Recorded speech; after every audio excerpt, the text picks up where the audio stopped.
Fuck.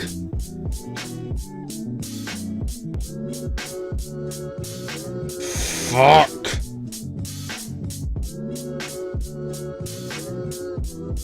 Shit.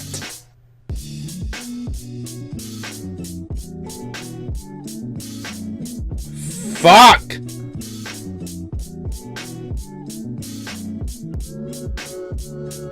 Fuck.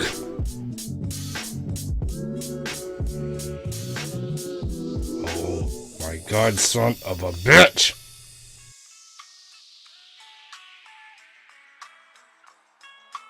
Fuck! So, if you haven't played Donkey Kong Country Tropical Freeze yet, well, you better get used to seeing this screen. I have been wanting to play this game for a long time, as I really like the other Donkey Kong Country games. It's now on the Nintendo Selects list, which is some of the top selling games Nintendo are now marked down to $20. Developed by Retro Studios and Monster Games and published by Nintendo, Donkey Kong Tropical Freeze was released February 21st in 2014. So after almost 2.5 years of waiting for a decent price for this game, I finally picked it up, and well, I'm glad I did, as it turned out to be a really good, fun, and challenging 2D platformer. Donkey Kong is about to blow out his candle on his banana cake for his birthday when some walrus and penguin pirates show up. They ruin Donkey Kong's B-Day, as it looks like the leader of the pirates has some kind of horn and it blows him and the rest of the Kong crew away, and they take over his island and make it theirs. In turn, they place everything frozen into ice. And now Donkey Kong has to get back to his island, take revenge for his birthday being ruined, and reclaim his island. Yeah, that's it. Hell, it's Donkey Kong. What did you expect? It's a very simple setup, but you don't play Donkey Kong for the story, you play for the awesome levels and gameplay. Beautiful. Absolutely beautiful. Colors that really pop and bring these settings to life. Lots of detail put into Donkey Kong and the crew, as well as the enemies and levels. And the music. Oh, the music. Oh my God, do I love the music here, especially the underwater music. Soft ambient tones, the cool drum jungle funk that set off the tone of what's happening on screen. Nostalgia at its best.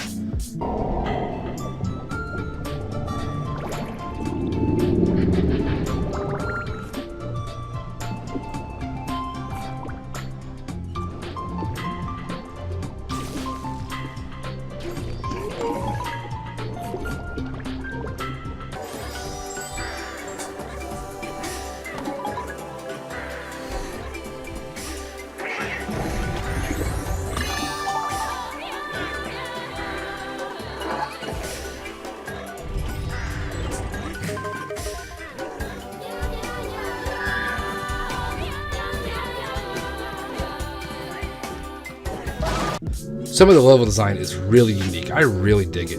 There are a few levels here where you just see like the red of Donkey Kong's tie. He's nothing basically but a shadow, and I thought it was really cool. From beaches, jungles, oceans, icy terrain, and stormy weather effects, and all the little details around every level were very creative and fantastic.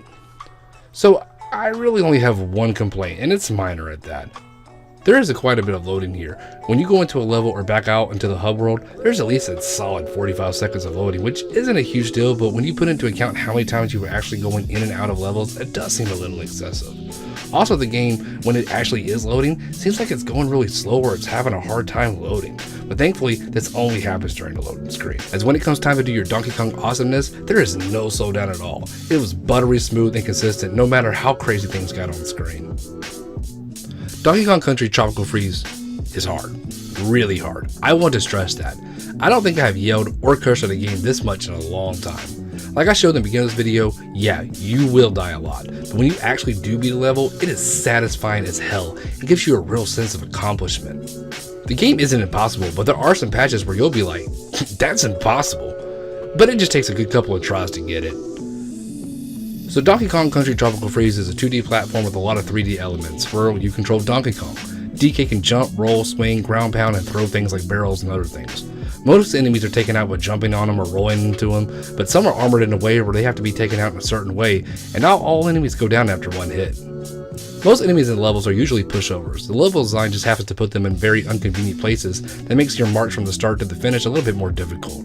However, Donkey Kong isn't alone on his mission. You can find barrels around the levels that will let you pick up your Kong buddies, you jump on your back, replenish your health, as well as add another 2 hearts to your life bar. But that's not all they do. They all have their own special ability that helps Donkey Kong in situations. There's Diddy Kong. He has a jetpack and basically lets you do a double jump and hover for a second or two. Then there's Cranky Kong. He uses his cane to bounce up and down, kind of like Scrooge McDuck from DuckTales. And then there's Dixie Kong, who I found to be the most helpful.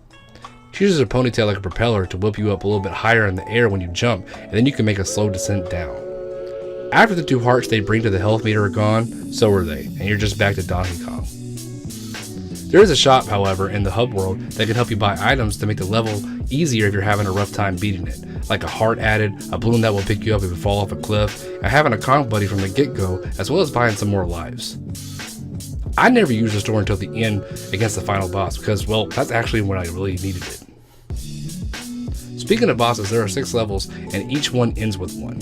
You will move around the hub world, enter levels, beat it, finish, and when you get to the end of the hub world, you'll end it off with a boss. Some of the bosses were a real challenge, and a few were pushovers, but at the end of the day, they were all really creative. Except for the last boss, who I swear I thought I was going to take my gamepad and just start jumping up and down on it. He was a real challenge, and you just have to be patient and wait for your turn to attack. There are a lot of hidden paths that lead you to rooms to earn puzzle pieces, and some spread around the levels, and as well as getting the K-O-N-G letters that spell out Kong, just like all the other Donkey Kong Country games. I'll admit, I barely made it through some of the levels. Whoever can get all the letters and puzzle pieces, I salute you. I think my playtime clocked in around 13 or 14 hours or so, but most of that was actually going through and redoing the levels over and over because I kept dying. The levels here are what really make this game. I think that the gameplay and the platforming with all the cool 2D to 3D tricks and the blasting around levels and the barrels was a damn fun time. Challenging, but when you beat the level, it gives you a kick-ass feeling. Donkey Kong Country Tropical Freeze is a solid platformer that is challenging yet rewarding. If you have never played any Donkey Kong Country games, you should, and even if 2D platform isn't your thing, this could change that. Platforming games for me are fun. They're not usually something I prefer unless it's a good one, and this is a good one. If you have played any of the other Donkey Kong Country games, yeah, it's kind of more the same, but with different levels, and now you can use Cranky Kong and Dixie Kong, but it gives it a little bit more of a variation on the ways to play. The difficulty here is ramped up from the other Donkey Kong games, but it's still a blast to play. I will admit, I totally rage quit like twice in this game, flat out hit the power button and walked the hell away. But I'm glad I came back and finished it, because finally when I beat the last boss, man, I was on cloud 9, I was feeling like, fuck you, god damn it, you piece of shit! You actually did it? Oh. Fuck you! I picked up this game for like $17, and honestly, I think that's a fair price. It's $20 new at this point, and honestly, I think that's also a fair price. Nintendo games, they just don't lower their price very often. If you're up to a challenge in a 2D platformer, or looking to scratch an itch for a platformer, Donkey Kong Country Tropical Freeze should be on your hit list. I definitely suggest playing it. This game isn't the reason to buy a Wii U, but if you do own a Wii U, it should be in your collection, as this is one of the better games, and it is really, really fun. So, this is Kamikaze Soundwaves. As always, thanks for watching the video, and we'll see you next time. Later.